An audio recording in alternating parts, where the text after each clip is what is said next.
Hi everyone, my name is Courtney and welcome back to my channel. And I'm the person that for the entire year has been looking at the Goodreads achievement challenges and looking at Goodreads and Amazon in general. And this is my final review of the challenges that were introduced in 2025 with our fourth and final round of challenges. And of course, the announcement of the Goodreads winners for the Goodreads Choice Awards. So we're going to be covering the fourth set of challenges and the Goodreads Choice Awards in this video and kind of breaking down and looking at the statistics for each of the challenges and what kind of books Goodreads is recommending or asking us to read to complete these challenges. This really started for me because when the first challenges were announced last January, I was looking at them and noticing inconsistencies, just noticing weird things. We know that the Goodreads Choice Awards is run by a popularity contest basically, and a lot of those choices and books are kind of frustrating to some of us readers. And so when the challenges were announced and I was noticing not only the same problems as the Goodreads Choice Awards, I was noticing inconsistencies, really interesting or weird decision making, and a lot of unconscious biases popping up, but disguised as like not being biases because it was based on popularity and data. I had to dig in further and it started a spiral where I just became obsessed with doing statistics about this topic. So that's where I began my journey. I wanted to understand a couple things. Why does Goodreads have them at all? What purpose do they serve? And are people using them and how are they using them?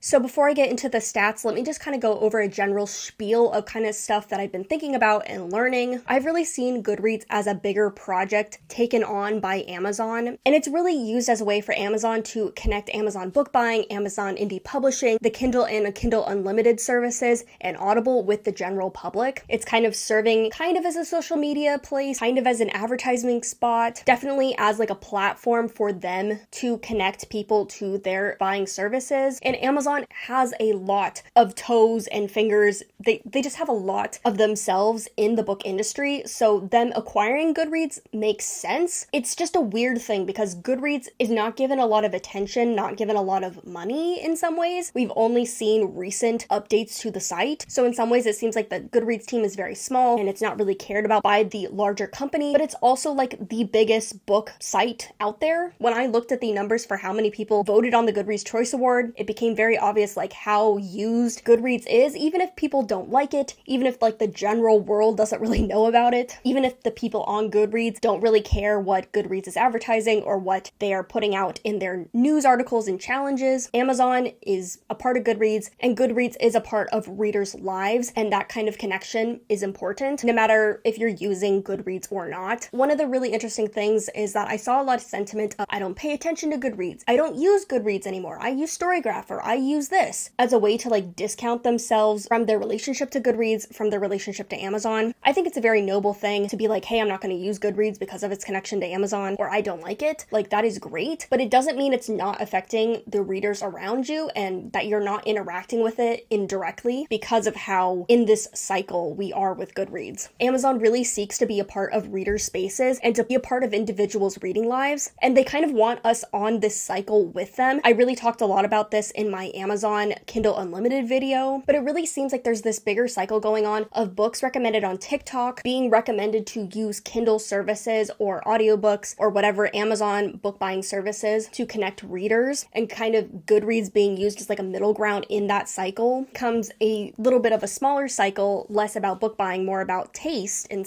picking books, where we have people recommending the same books, Goodreads recommending the same books, more people reading them getting recommended on Goodreads, them being popular on Goodreads, and just kind of going in loops of like what's popular and the same books being popular and the same kind of books being popular because of this cycle. Goodreads is a really interesting site, like I said, because it seems like it's run by a small team, but they do have this like vast amount of clout or recognition, I would say. They want to be seen as tastemakers in our community. They want to be a place where you come to find the popular titles. It's a place where you come to look for reviews and to be a part of community. And again, they're also selling products on this website, whether indirectly or not. When you click on a purchase this book, of course Barnes & Noble comes up, but Amazon, Kindle, all those options come up as well. And Goodreads and your Kindle are connected. You can use them simultaneously and they will update each other. And I feel like these Goodreads challenges really encapsulate a lot of aspects of Goodreads and Amazon, a lot of the problems, a lot of the inconsistencies that we've been seeing, a lot of the biases we've been seeing, and at times a lot of the sloppiness that we've been seeing on Goodreads. And that is not to disparage the team that works at Goodreads. I think they're doing everything in their power, but I put a lot of the blame rather on their parent company, Amazon. I don't think they're receiving probably a lot of support,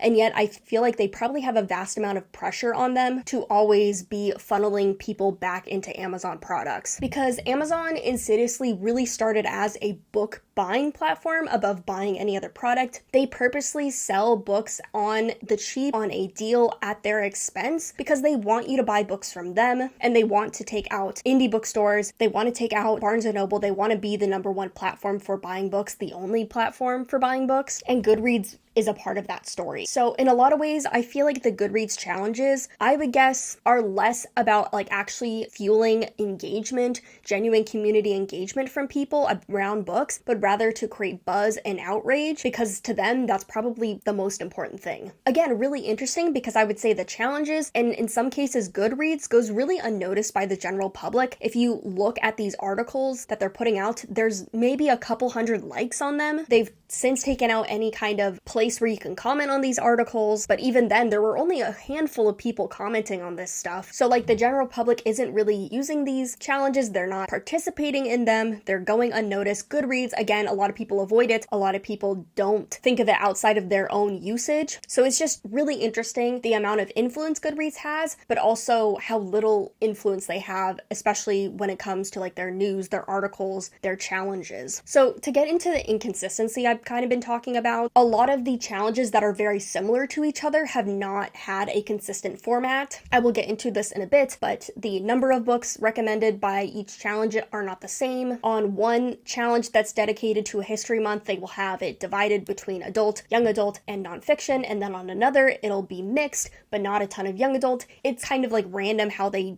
implement these challenges. And the bigger issue I came across was genre categorization. So we know that publishers use genre categories as a way to sell books, as a way to market books, particularly for a brick and mortar bookstore. And we know that selling for a brick and mortar store is very different than how we sell books online, how we sell anything online. The way that we sell books online is to basically tag all and anything because you want to have the algorithm ping you as a better result. We're seeing this start to change the book market because we're seeing every book described as tags or tropes, sometimes over genre indicators, and genre becomes less a definitive statement because one book could be tagged as romance, fantasy, romantasy, science fiction. Like it could be tagged as multiple genres that it doesn't necessarily fit into because it's trying to get that algorithm attention. But you're also, again, seeing more importance derived around like enemies to lovers, one bed trope, dark academia, things that are a little more nebulous and a little less descriptive, and in times very, very singularly descriptive. And everybody talks about the tropification of books, and this is really where I think it's coming from. Authors have to buy into this tropification if they want their books to sell. Goodreads is using these as tags for their website now. But I keep bringing up this issue of genre categorization, and I don't feel like I've been explaining myself well or my position on it. And I was rightfully called out by a comment about how I was talking about genre and the inconsistency as a problem. I was making it seem like I personally buy into these genre categories and that I'm on the side of like academia on publishing about having very strict categories, that I feel like everything needs to be rigid and implemented that way, especially when it comes to like the difference between commercial fiction, genre fiction, which are kind of like the same thing, and then what is considered like literary. So in my own life, I do not categorize books. I don't think of them in that genre category way. I myself am a writer of speculative fiction which really toes the line between genre and commerciality. I personally believe that books are meant to break these rules and conventions, but when I was going into these challenges, I had a lot of frustration around these challenges because I saw the categories kind of defiled and pushed over in like nonsensical ways. Like it didn't make sense when they were breaking the rules and when they were following them. And the only kind of consistency that I could see was that they were breaking the rules to count like popular, more generalized fiction. It's really interesting because I would consider it like commercial fiction, but a little bit of a literary lean, not too literary. Think of like your Author Taylor's Jenkins Reads, book club kind of picks, the Midnight Library, books that have like genre components to them but are definitely in the fiction section and have like a little bit of a lesson or something literary about them,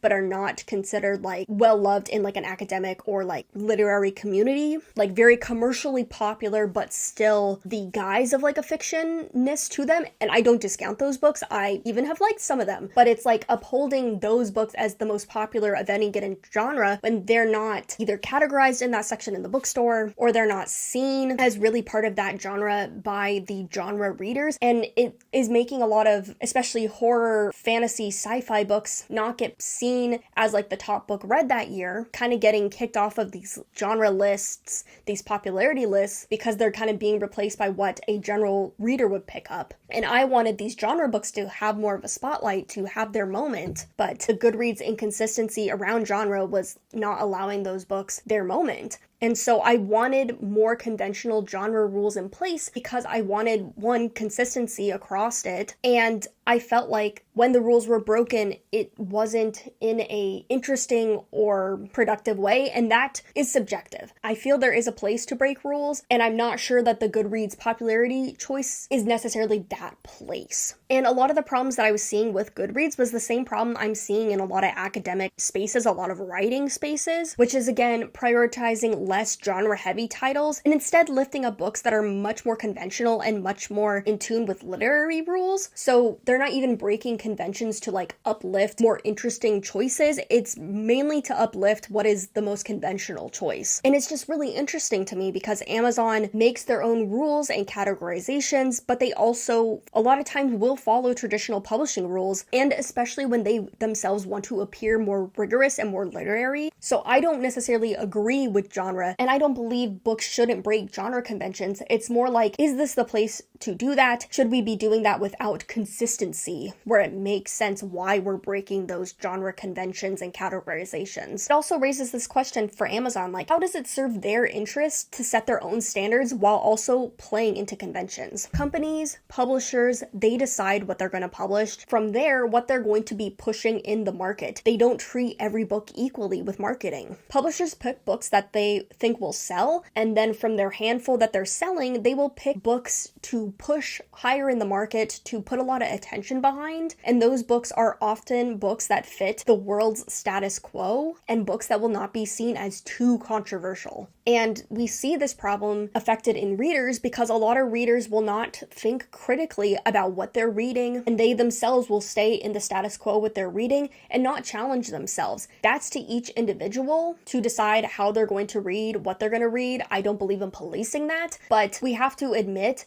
that the publishing world, they are controlling this on a bigger level than like an individual reader's reading choices. Because for me and other like-minded individuals, we feel it's our job to hold companies responsible and accountable and to disrupt the status quo with our own reading, but that's not everybody's choice. But I do believe it is company choices, especially when they've put out statements 5, 6, 7 years ago now, how much they're going to be giving to every single author, their minimums, how they're going to be uplifting different voices, what kind of books they're going to be publishing, what kind of books they want their imprint to be represented by, how they're going to be supporting diversity of voices, not just with the authors, but with their own internal systems, who's in charge of editing. And so when they're not held accountable for these things, unfortunately, it is up to us right now to kind of remind them of the promises that they made to us. So Amazon Publishing, it's a double-edged sword. It is such an accessible platform for authors and readers. However, this accessibility does not always result in underrepresented groups finding success, especially compared to their white, straight, English-speaking counterparts. Interesting, again, because Amazon is a disruptor in the book market. They are disrupting what books become popular and leading to authors from not traditional spaces finding success. Again, they're disrupting our categorization system. They are making more genre books heavily popular. They're disrupting selling and marketing practices, which should be good for the bookish world. But the problem is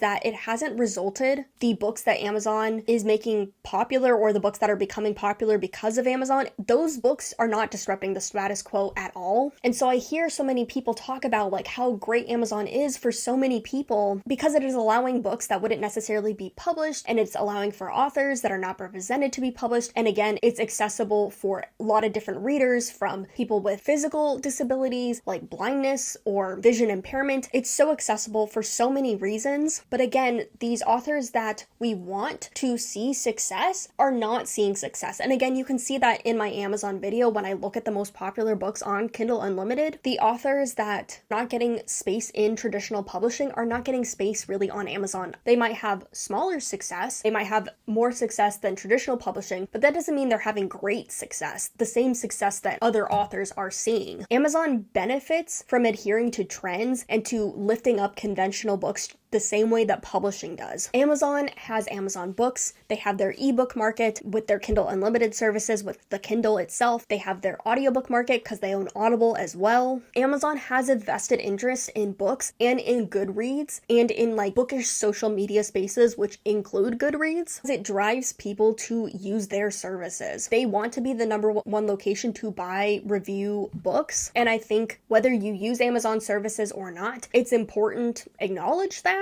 The Amazon and Goodreads team is looking for our engagement, and inconsistencies on their end can be played up for views, for outrage, and it can be used to cover up their own biases, because what I found a lot of times is that the idea of books being the most popular is just an issue of data. It is not an issue of biases, but that is not true because of how they make these challenges. Statistics are not unbiased. I don't know if they can be, but it's important to remember Amazon, they benefit from controversy. They benefit from us reading and from them listing the same books over and over again. And we can infer that Goodreads, as a book tracking website, is worried about profit over being a source of information for people. And that's why this matters. The company is an advertisement for Amazon, even as they try to define themselves as tastemakers above all else, as a place with unbiased data, as a site to know what is popular in the book world. And so with my own kind of conclusions made, again, I bring it back to the question, purpose does these Goodreads challenges serve for Goodreads, for their reputation, and how are people interacting and using them? So with that, let's get into our Goodreads challenges, which were the fall reading challenges, the last challenges of 2025 before they announced their Goodreads Choice Awards. So for the fall challenges, we had 12 achievements to collect. 3 of them were based on just reading a book. You complete one book, you get that challenge badge or that bookmark. We are much more interested in the 9 other challenges that were based around history months, that were based on popularity and genre, and how that interacts with the data that we've already pulled. So the 9 challenges we have is community picks, Hispanic heritage, spine tinglers, heartwarmers, fiction faves, memorable memoirs, native voices, bite-sized reads, and Goodreads challenges. So from these 9, I'm going to pull out 2 that I'm not going to look at the statistics for, and that's going to be the Goodreads Choice Awards. I'm going to look at a little bit of that data in regards to the other books that the challenges have recommended, but 300 books is a lot to categorize and look at, so it's not going to be used for our overall data. And then bite-sized challenges. This is a challenge that came up, I believe, in the summer challenges. It's basically just a list of short books, a way to boost your TBR, and it's just kind of one of those random challenges that doesn't play into a lot of the other challenge types that we've been interested in. Instead, I will be looking at Hispanic heritage and native voices, which were like previous challenges discussing a history month, Hispanic heritage for Hispanic Heritage Month, and then native voices for Indigenous Heritage Month. We had 3 challenges that were based around genre. Spine tinglers were the top horror picks, fiction faves were the top fiction picks, and then memorable memoirs were the top memoir picks. But then we have 2 outliner challenges, and that's going to be community picks and heartwarmers. This is based around a little bit of a genre, but it's more about like a subject matter. So I kind of think of these more as like sub-genre categories, because both of these challenges included books from a wide array of genres. So community picks was the top dark academia, and heartwarmers were the top books for cozy picks. So both of those I did chart, but they are a little bit different than what we've seen.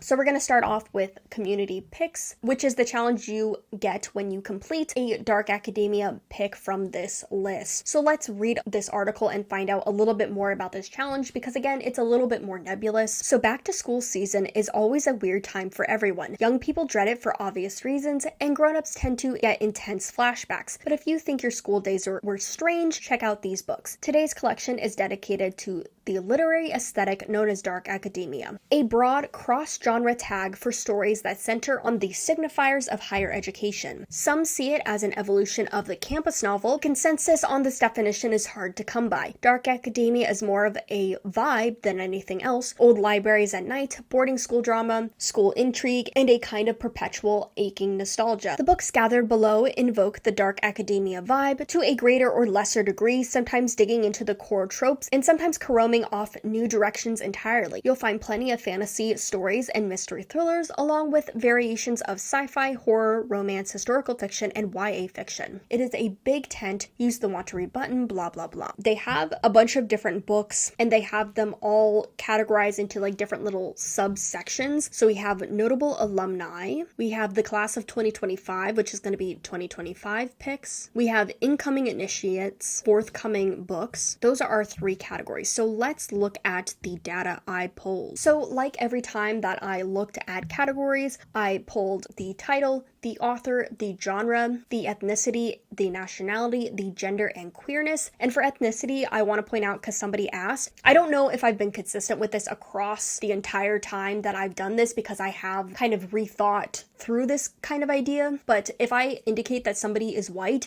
it normally means that they are of Caucasian or European descent, but they are located in places like Britain, not including Ireland or Scotland. Those are their own indications. And sometimes I will put Welsh as its own indication as well, because I know all three of those places have very rich histories, especially anti-British histories. But white, British, Canadian, and American. If I was doing this again, there might be a little bit more distinction, there might be some things changed, and there might be more consistency across all of the challenges, but as it stands for all of these, that is what white indicates at this moment. And if anybody is from like Germany, Sweden, those are given their own indications because they do have different histories. But let's go through genre first. I didn't do any statistics for authors because I believe every author was only on there once. So I broke this up by different colors and by the genres themselves. So this hot pink is going to be fiction with 37 books. It is the like biggest pie slice. And then with the dark pinks, these are going to be all the genres. So we have mystery thriller with 28, fantasy with 28, an even split. And then we have 8 horror, 4 romance, and 1 sci-fi. So while fiction is the biggest category, this includes fiction and historical fiction, the genre categories make up a bigger percentage of the genres overall. And then for this light pink,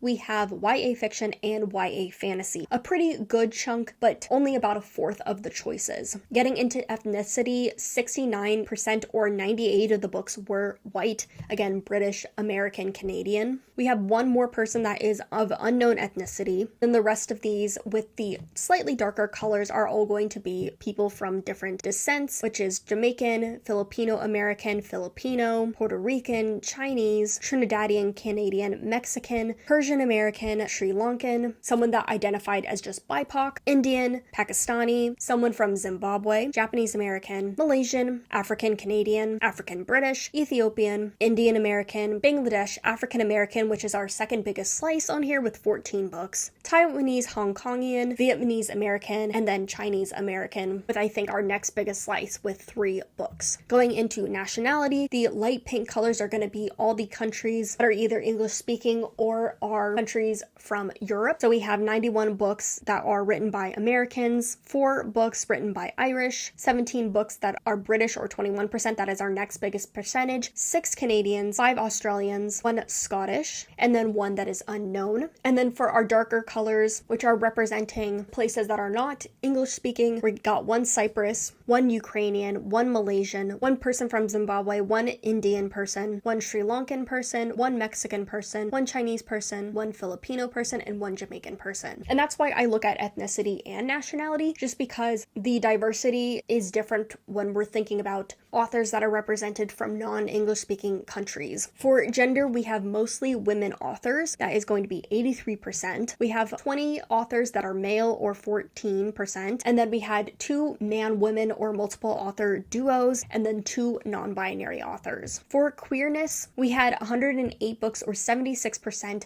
were not represented as queer or main characters were queer. And then we had 23% or 33 of the books had queer as one of the main tags. So definitely a bigger majority here. And so it's just really interesting to see who's writing in this kind of subgenre that is very new to the scene. But instead of going in order, I'm going to go through the rest of our genre categories and then we'll go into our History Month categories.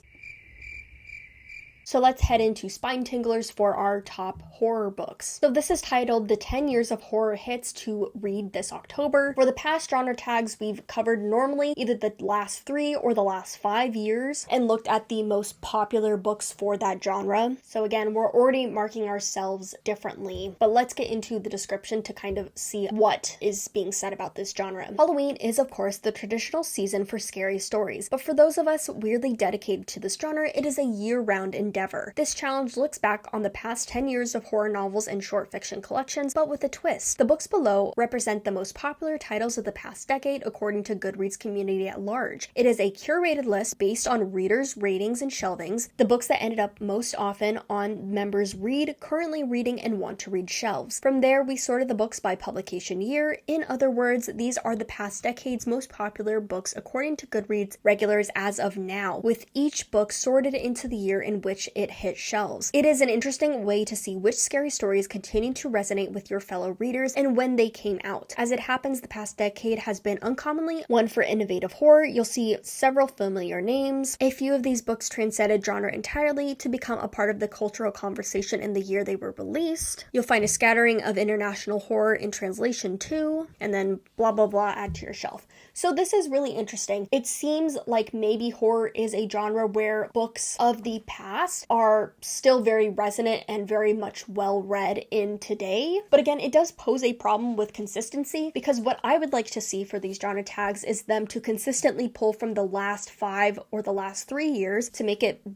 pick one, stay consistent with it, because then you can see what is popular from each genre and kind of get a bigger picture of like the last 5 years or the last 3 years. But I understand why this is different. I'm glad that they clarified the reason why they were doing it. I think that was really helpful, because otherwise it just seems very random. But let's get into the data that I pulled. So for authors, we of course are going to see number 1 as Stephen King with 9 books on this list. There is curation, like I said, but there isn't any kind of curating for the author and how ubiquitous they are on these shelves. You see it here play out, where 9 of the books are going to be by Stephen King. We have Stephen Graham Jones with number 4, a very popular author as well, leading the way with Grady Hendrix, another author with 4 books on the pile. The other standout authors with 3 titles each are going to be T. Kingfisher, Victor Lavelle, and Darcy Coates. We have a couple other authors that have 2 books that made it on the list, with Ian Reid, Joe Hill, Jennifer McMahon, Julia Armfield, Mariana Kreze, Johanna Van Veen, and Sylvia Marino Garcia. I always try and break up the genre categories just to see the kind of picks that are being picked per genre. So I broke this up into fantastical or speculative. So they either have like a scientific lens to them, like a Black Mirror kind of lens to them, or they are in some way like fantastical, paranormal. I broke it up into gothic because I know that's a very popular pick. I broke it up into mystery thriller because like suspense horror, real life horror is very popular as well. And then the last category is historical. So every other category that we have on here is going to be contemporary or future. Historical is the kind of thing that was pulled out first, just because I personally wanted to know what books were using like a historical versus a contemporary setting, or contemporary versus historical genre. So the most popular is going to be speculative and mystery thriller. It's about even. I think mystery thriller beats it out with 32 picks, and speculative has 26 picks. Gothic is just 8. I think a lot of gothic books tended to have like a paranormal or speculative element, or tended to be historical, and so it was hard to pick out if a book should be like fantastical in historical or gothic. So what kind of happened is, if a book is like overwhelmingly gothic, if that is like the first tag that comes up after horror, it ended up being a gothic pick. But if it was tagged as historical, I tended to think of that as more important to the gothic, especially if historical was before gothic in like Goodreads taggings. There weren't too many historical anyway, there was about 14. Getting into ethnicity, we have 57 books by white authors, we have 5 by indigenous authors, 3 Korean authors, 3 Mexican, 5 African American, 4 Argentinian, 2 Mexican American, and 1 Ecuadorian. And then getting into the the nationality, we had 53 Americans, 6 Canadians, 3 Australians, and then 2 from the Netherlands, that is probably the same author, 6 British, 4 Mexican, 4 Argentinian, 1 Korean, and 1 Ecuadorian. For gender, it's almost an even split, which you never see. It's very uncommon, especially for Goodreads. We had 42 men and 38 women, so more men. This is literally the first time this has ever happened. And then for queerness, we had 61 books with no queer representation and 19 or 23% with queer representation. Because of the way this challenge was laid out, there was only 80 books included, which is a lot less than the other genres that we've seen. But again, I do think this is really interesting because of the distinction that they made with this category and kind of seeing what's remained popular over the last year or so.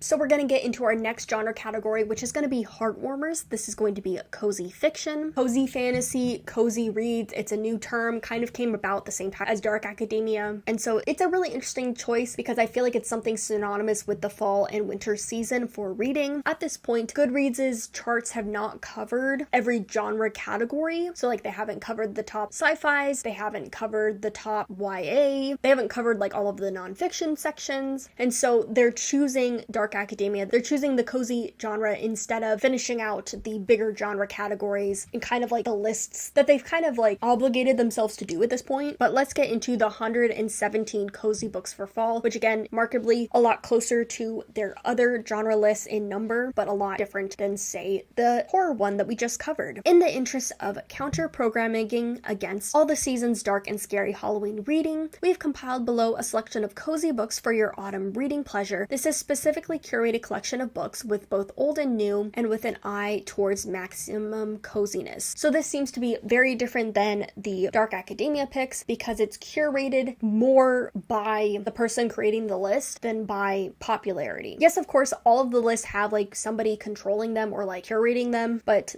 we have some challenges that are a lot more hands-on curated and some that are considered to be less hand curated. Now we know the term cozy when it comes to books can be largely in the eye of the beholder, but in general we take it to reference stories in which sex and violence are largely kept off screen and the plot lines focus on characters' relationships and close-knit communities. The tone is light and often humorous with likable people and a relaxed atmosphere. The term originated in crime fiction, the cozy mystery, but has since blossomed into other genres: fantasy, sci-fi, historical fiction, and romance. For this collection, we've sorted the stacks, still further creating separate mood-based subcategories for cozy specific reading strategies.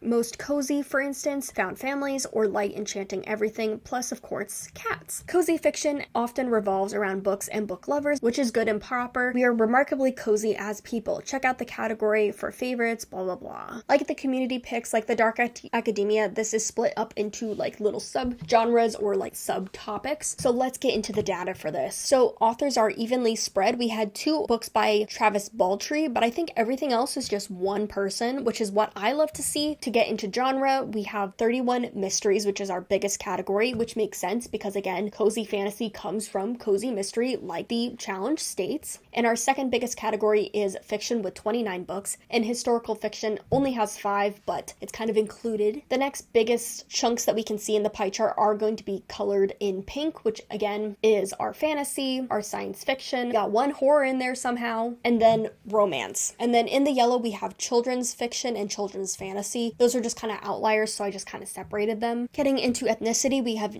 82% is white. We had 1 German, 1 Irish, 1 Korean, 1 Japanese, 1 Malaysian Chinese, 1 Pakistani American, 1 Indian, 1 Taiwanese American, 1 Fijian Indian, so someone that was from Fiji and India, 1 Jamaican American, 1 Swedish, 1 Filipino, 8 African American, 1 South Asian, 1 Chinese Indonesian, and 1 Japanese American. And then getting into nationality, the biggest percentage is American with 67%, 20 British, 5 Canadian, 1 Welsh, 1 Australian, 1 Swedish, 1 Scottish, 1 Irish, 1 German, and then 1 Filipino, 1 Korean, 1 Indonesian, and then 11 Japanese, which is coming from the cats section. Like I said, it's very different than what we normally see. Like I stated in past challenges, majority of the books are going to be American or coming from English-speaking countries because Goodreads is an American site, and so it is very biased towards those books. But it's also because of publishing, because the majority of people people that use Goodreads are American or English speaking. So there is biases on Goodreads' part, but there's also bias in the publishing industry, and then just like general bias on the site because of who is using the site. For gender, we had 75 or 88 women, 24 men, 3 non-binary, 1 trans woman, and then 1 that was a couple authors, probably 1 man and 1 woman. For queerness, we had 98 or 83% of books that were not queer and 19 or 16% of books that were queer. But for a lot of the genres, it tends to be between 25 to 15% tends to be LGBT. So this is right in that range.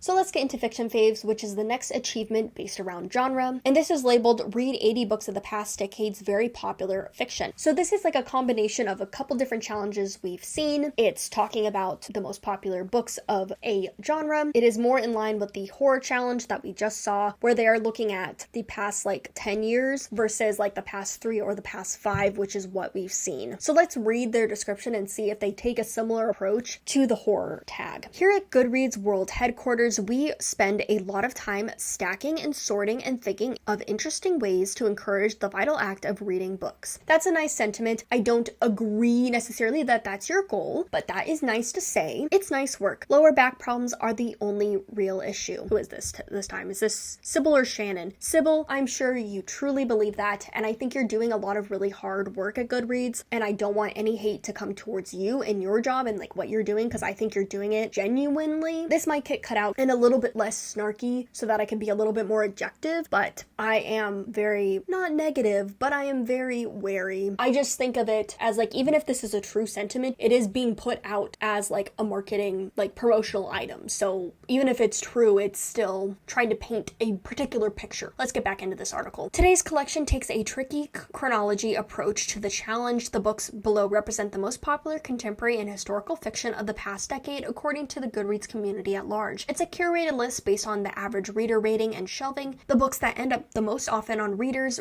currently reading and want to read shelves. From there, we have sorted the books by publication year. In other words, these are the past decade's most popular books according to Goodreads regulars as of now. It is an interesting way. Okay, this is almost completely repeated from the Spine Tinglers challenge, and it's pretty much set up the exact same way. So again, this is interesting. I think it's good data, but it is different data than we gotten for the rest of the challenges for the different genre categories. But let's look at statistics and see kind of what it looks like. For authors, we did have some repeats. We have Kate Quinn with 4. She was popular on our eras all the way back in January, which was the historical fiction tag, so it makes sense that she's here. We have 2 by Frederick Bachman, 2 by Maggie O'Farrell, 2 by Amor Towles, and 2 by Colson Whitehead, and the rest are all individual authors. In other charts where we talk about fiction is very uniquely like this, where for awards for different fiction picks, most of the time, even popular authors don't tend to stay the most popular. There tends to be a lot more diversity of authors. From genre, I wanted to look at which books were fiction and which were historical. This is a moment for a lot of overlap with our eras tag, and we have 52% are historical fiction books. And this makes sense because I feel like there are a lot of contemporary fiction books being written and becoming popular, but there are just as many books in the fiction section that have a historical lens or angle. For ethnicity, we're only going to have 56% white, 45 of the authors. It's a question I've had that I can't really answer, but fiction, historical fiction, literary fiction tend to have readers that are more interested in reading diversely. I don't know if that's because more people of diverse backgrounds tend to read this genre. I don't know if it's because these people tend to be more open to different ideas and people to be more invested in authors. I don't know if it's because writers tend to write in this genre or push to write in this genre because it is more advantageous for them, or publishers in these fields are more willing to publish books from diverse backgrounds. I don't know. There's a lot of questions here about why this is, but it is in line with the other data that we've seen. But we have 1 Cameroonian author, 1 author from Ghana, 1 from Korea, 1 Indian American, 1 Chinese, 1 Greek British, 1 Palestinian American, 1 Nigerian British, 2 Nigerian, 1 Indian, 1 Indian British, 2 British Ghanese, 2 African American, 1 Argentinian American, 2 indigenous, 1 African. It must have been undisclosed African descent because I have like Ghana and Nigeria split up, all the other countries split up. 3 Chinese American, 1 Iranian, 1 Irish, 1 Vietnamese, 10 African American, and 2 Swedish. For nationality, we have 52 Americans, 3 Australians, 9 British, 1 Canadian, 1 New Zealander, and 3 Irish. And then we have 1 from Cameroon, 1 from Ghana, 1 from Nigeria, 1 from Korea, 1 Indian, 1 Ethiopian, 1 Iranian, 1 Vietnamese, and 1 Swedish. For gender, we have mostly women again, 73% women or 59 women, and 21 male authors or 26%. And for queerness, we have 71 books or 88 books are not queer, and then 9 books or about 11% are LGBT or queer in some way. I'm going to continue to whip through these pretty quickly because we have a lot to cover still. So let's get into our last genre pick, which is going to be memorable memoirs, which is of course the bookmark you get when you complete a notable memoir. So this is Reader's 99 most popular memoirs of the past 10 years. As a literary format, the memoir goes way back. Ancient Rome's least humble statesman Julius Caesar wrote, Okay. As for this collection, we're tightening up the focus just a little bit. We've collected below the most popular and highly rated memoirs from the past 10 years according to Goodreads members' ratings and reviews. Each of the title below earns a minimum of 3.5 rating from readers. This is something we've seen implemented, but not implemented on every challenge, and it is a thing that has both good points and bad points. We like that they're showing the most popular memoirs and kind of discounting the ones that have less reviews. It's actually pretty hard to get less than 3.5 on Goodreads. The thing we have to remember is that there is bias on Goodreads, and there are bad actors on Goodreads that will intentionally go out and rate books by Black or BIPOC authors or LGBT authors intentionally lower so that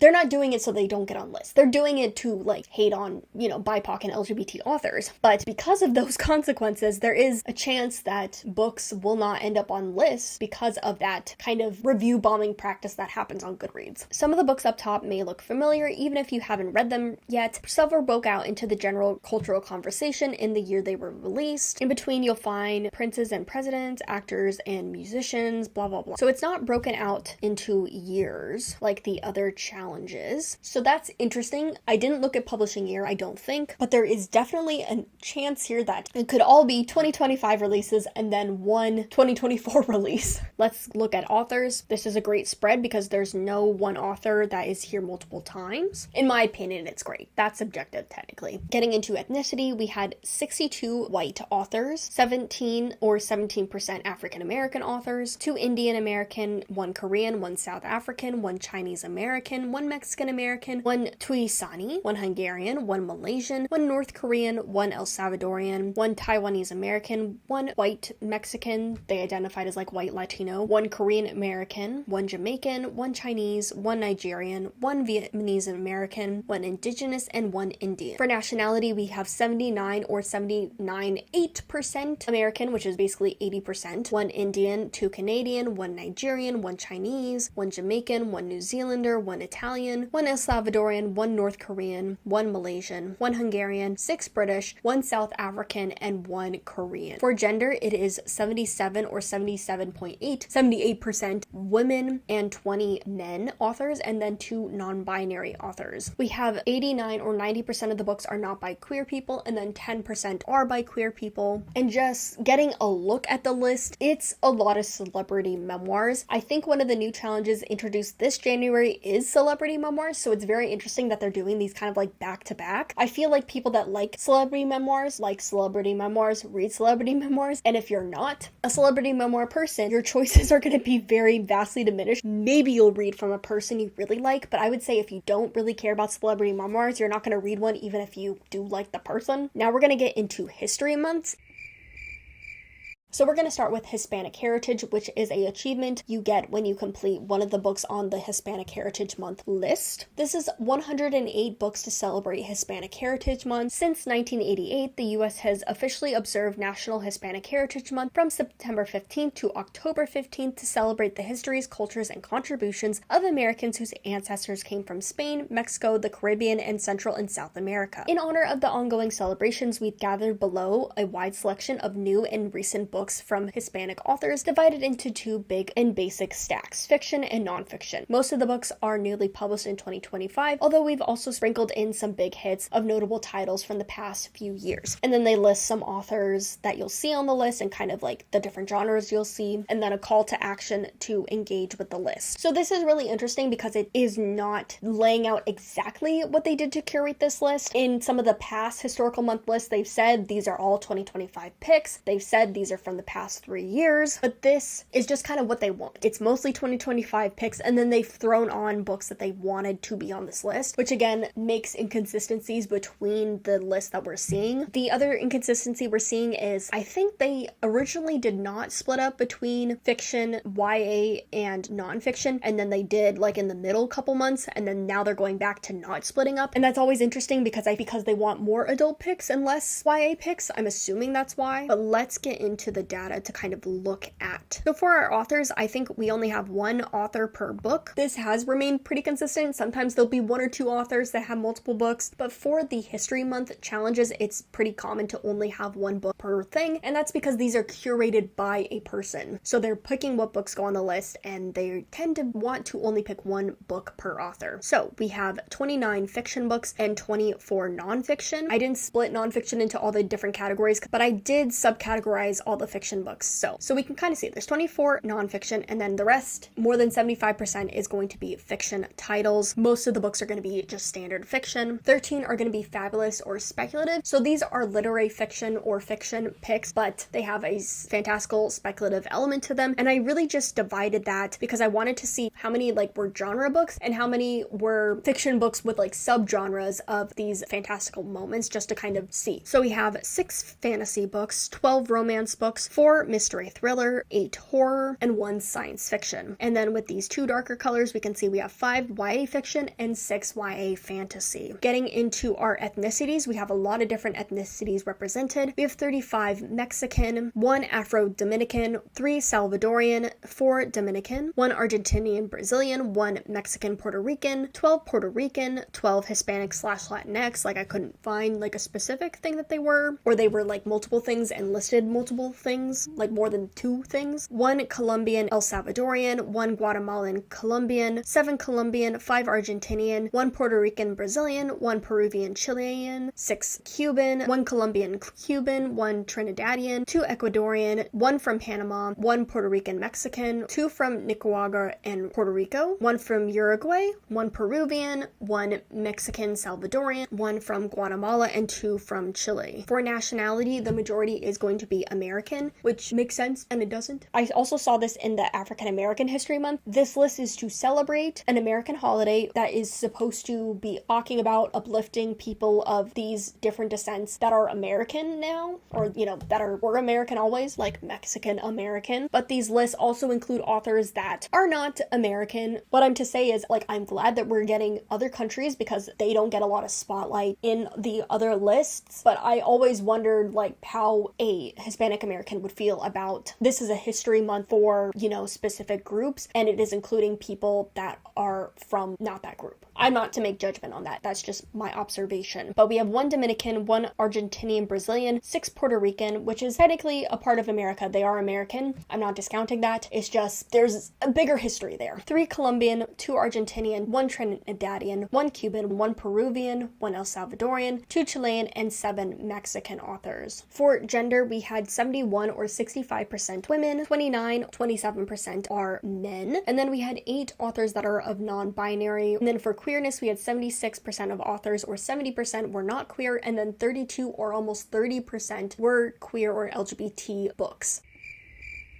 And now we can finally get into the last category that I looked at the statistics for, and that's going to be our native voices. And this is the achievement you receive when you complete one of the books on the list for Native American Heritage Month. So this is fiction and nonfiction reads for Native American Heritage Month. It doesn't list how many there are. I know how many they are because I made this chart. There is 118, which is mostly in line with what we've been seeing, a little bit less. The other big thing is that they didn't split it into fiction, nonfiction, and young adult. It's just fiction and nonfiction selection, like our last selection. I just talked about who they include on this challenge list. I believe we will see Canadian and American Indigenous voices, but we will not see any other Indigenous nations included. This is very much like the greater North American Indigenous communities. So like any South American Indigenous, any like New Zealander or Pacific Islander, they're not included here. We already did have the AAPI History Month, but that list had very, very few people of Pacific Islander descent. And so there are people that don't necessarily want to be included on either list because they are like a whole group of people that are very different than like the Asian areas and are like not,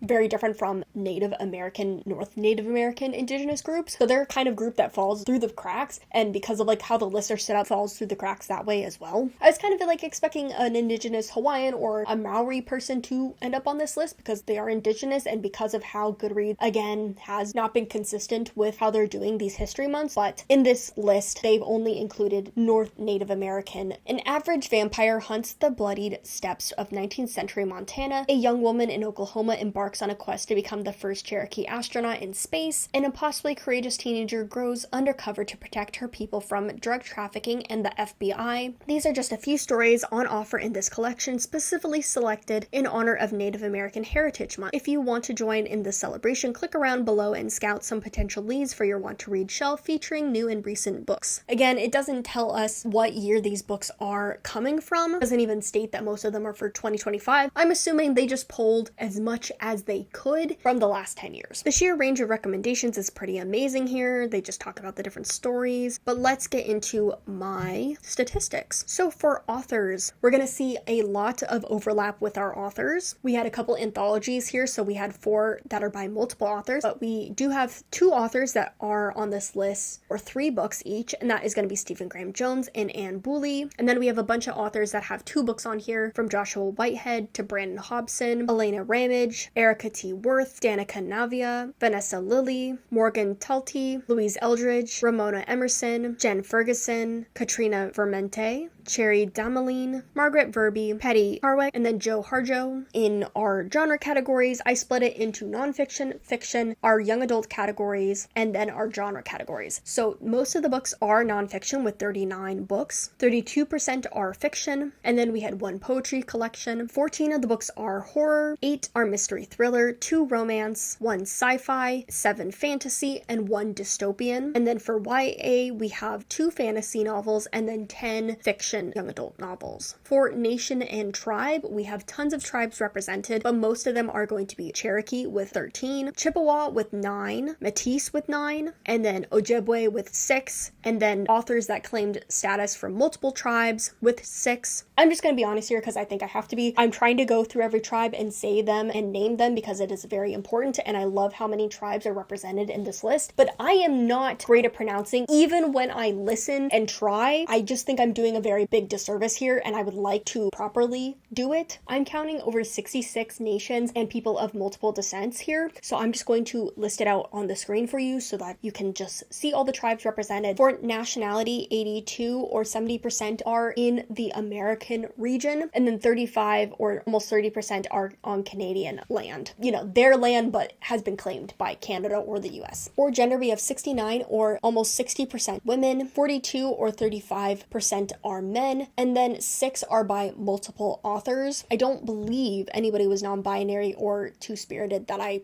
found, but 99 or almost 84%, almost 85% are not LGBT stories, and then 18 or 15% were LGBT stories. This is probably one of the biggest list of Indigenous fiction that is based on such a popular website. I would say probably a good starting point. So that covers the 4th round of challenges. I don't feel like I have anything to wrap up with this that I haven't already stated. So I guess let's just get into Goodreads wrapped up overall and kind of overall statistics here.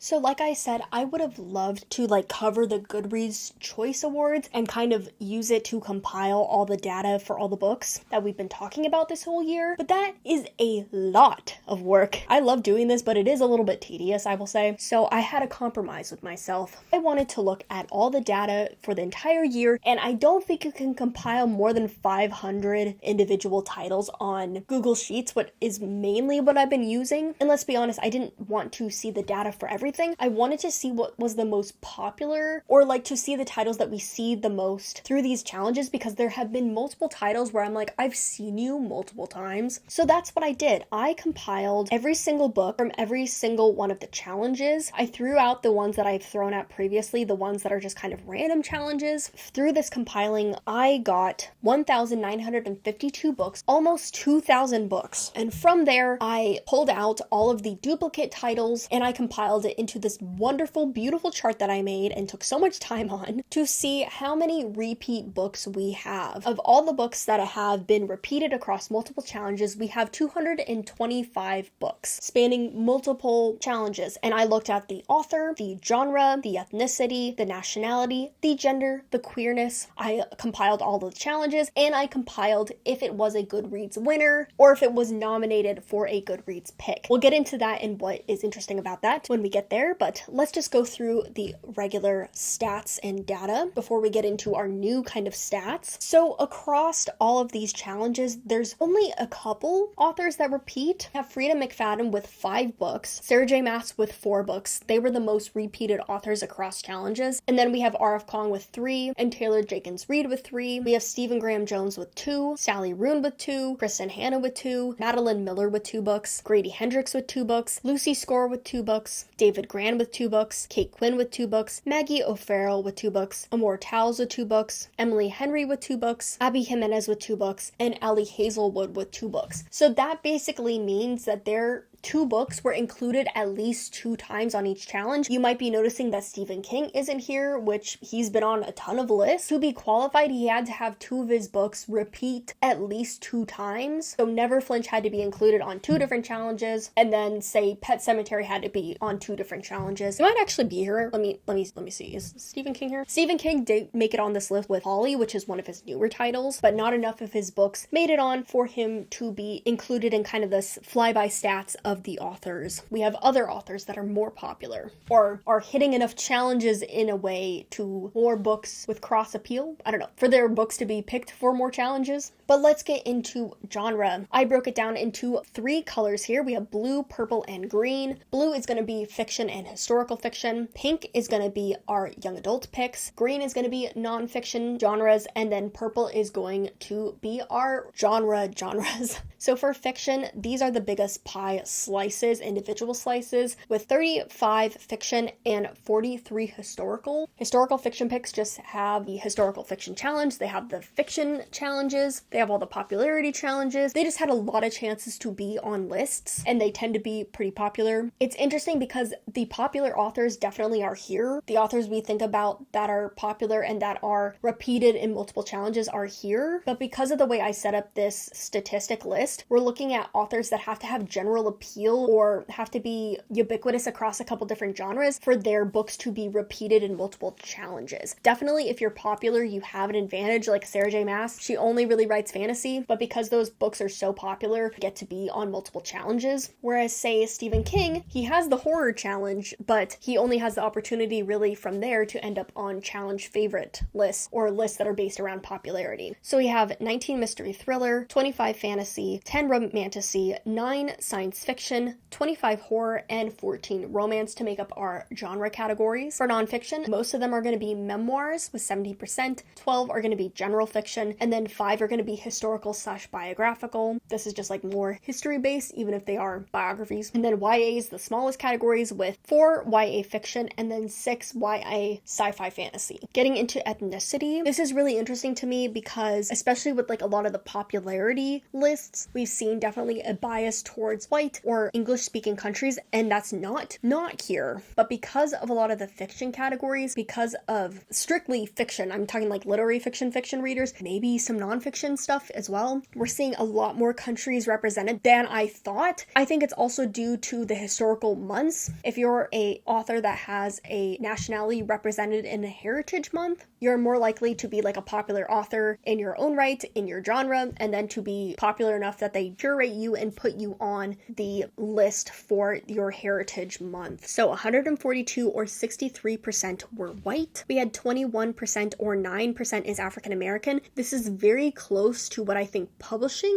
is. 6 are by indigenous authors, 1 is Argentinian, 2 are Chinese American, 6 are Korean, 2 are Indian, 1 Argentinian American, 1 Nigerian, 1 African Canadian, 1 Jamaican, 1 Pakistani, 2 Vietnamese, 1 Taiwan author, 1 Japanese Chinese author, 1 Japanese Hawaiian author, 2 Singaporean, 1 Chinese Taiwanese author, 1 Cambodian author, 1 Chinese Malaysian author, 2 Japanese authors, 1 Iraqi Pakistani author, 1 African Dominican author, 2 Puerto Rican authors, 4 Mexican authors, 1 Lebanese author, 1 Afghani author, 1 Nicaraguan/Puerto Rican author, 1 Swedish author, 1 Hispanic/Latinx author, 1 Peruvian Chilean author, and then 10 Chinese authors. So our biggest categories are going to be white, which is going to be British American Canadian, 21 African American, and then 10 Chinese, which is very interesting and very different from what we've seen in past challenges and past data. We have 166 or 74% American, 4 are Irish, 4 are Australian, 9 are Canadian, 18 are British, and then making up our smaller, more individual segments, we have 1 Cyprus author, 1 Belgian author, 1 Argentinian, 2 Korean, 1 Dutch, 2 are Indian, 1 Ethiopian, 1 Nigerian, 1 Jamaican, 1 Vietnamese, 2 Singaporean, 2 Japanese, 1 Netherlands, 1 German, 1 Swedish, 2 Mexican, 1 El Salvadorian, and 1 Italian. For gender, the majority are going to be women authors, or 73%, 164 books, and 56 books, or 25%, are going to be male authors, with 4 or 1.8% non-binary authors. For queerness, the majority of books, or 180 books, or 80%, are going to not be queer, whereas 44 or almost 20% are going to include LGBT or queer representation. And then here's where we get into what I think are the very interesting stats, which are going to be the new statistics. And this is including what challenges they come from, where they were included. So I broke it up not just into the challenges, but also I divided those challenges into different colors. So for all the purple, we're going to be covering our challenges that are based on popularity. So with the dark purple, we have buzzy books and challenge favorites. These were the challenges that were very similar to each other. One was at the beginning of the year, what was the most popular books of 2024? And then the second challenge was what books were the most popular halfway in the year. So this is based on popularity. It's based on like year of publication. And then from there, it is split up into the 12 most popular of each genre. For the light purple, these were less or just like slightly different than these two previous challenges. This was debut and chart topper. Chart topper were the most popular books that were published in 2025. So very similar to challenge favorites in that it's like the most popular books, but it's only books that are published in 2025, not just the books that are popular that are being read in 2025. Whereas debut were the most popular books that had debuted in 2025. So if we look at the percentages here, buzzy and challenge favorites are the biggest slices of our pie charts. We have 82 books, or 16% of books were on the buzzy list, and 93 or 18% were on challenge faves. And the reason why those two are the biggest slices is because there's a lot of overlap. A lot of the books that were popular on buzzy remained some of the most popular books to read throughout 2025. And so you saw those books again repeated on the next list of challenges. And this is what I really wanted to see. I wanted to see how much overlap there was in these lists. And so while 225 books out of like 2,000 doesn't seem like a ton of books that were repeated across multiple challenges, here you're seeing where it becomes a problem, because when you have like the history month or the genre challenges, just a little bit overlap, it's not as big of an issue. But when you have like the popular challenges, like books that are based on popularity and telling you that there's no bias here or anything, and you're seeing a lot of overlap, you're seeing less choices that you could engage with. So like my original, what I was trying to do in January, yes, it makes like a bad list. Looking towards my more nuanced questions that I have for Goodreads and these challenges, it's like, what purpose do these challenges serve? And I don't think it's really to give you data. I don't really think it's to get people to encourage to read or to give them books to read. I think it's more to like give you what you expect, like to fit into conventions like I was kind of talking about, and to fuel a little bit of outrage and buzz, because it does get people looking at these lists. Again, just 5% with our other two purple challenges. So let's get into the other challenges represented by green. This is going to be all of our genre fiction picks, all of our genre fiction lists. And you can see that the overlap here is a lot more similar to each other and a lot more similar to other lists. So like for 3 of these lists, we have 3.7, 3.7, 3.5, 1.6, 3% overlap, and then 3% overlap, 4% overlap, 5% overlap, and then the biggest is going to be 9 or almost 10% overlap. The most overlap we have is fiction faves. That's because the fiction faves tend to be on Buzzy books or challenge favorites. They have the chance to be on the eras, the historical fiction tag, and you can see the other big challenge for the genre picks is going to be 26 or 5.3% with eras. The other overlaps we see is memoir with 18 books, spine tinglers with 18 books, romance with 17 books, fantasy with 8 books, and then mystery thriller with 15 books. The other slices here are genre picks, but like I said, these lists are more subgenres or more vibe based, but they are definitely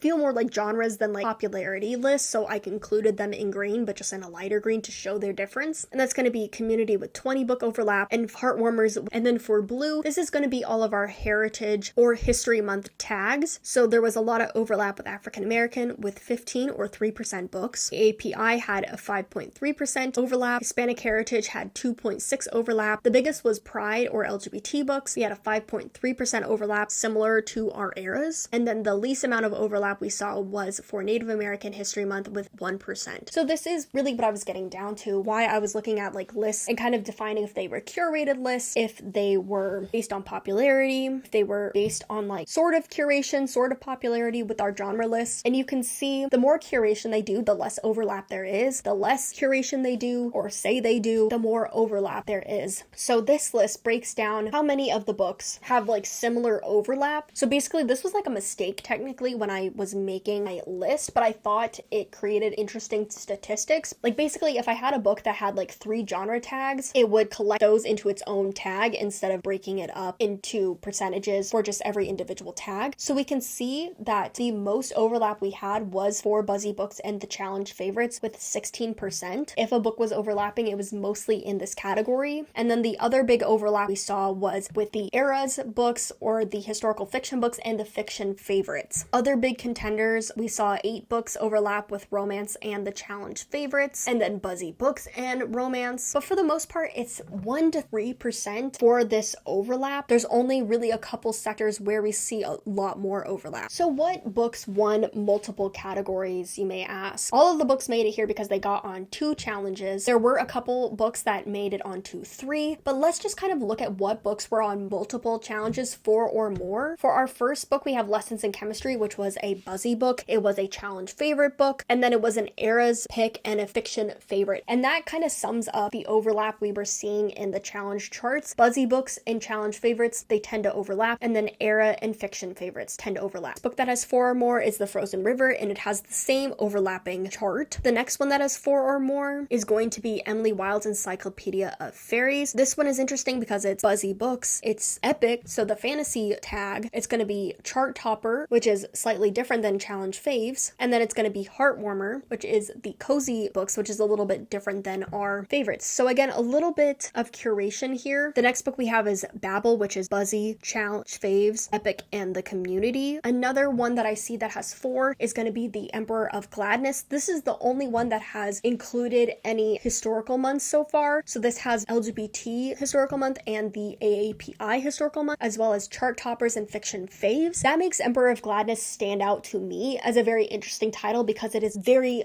different than what we're seeing. And as a sneak peek, it was a Goodreads nominee for 2025, but it wasn't the winner for anything.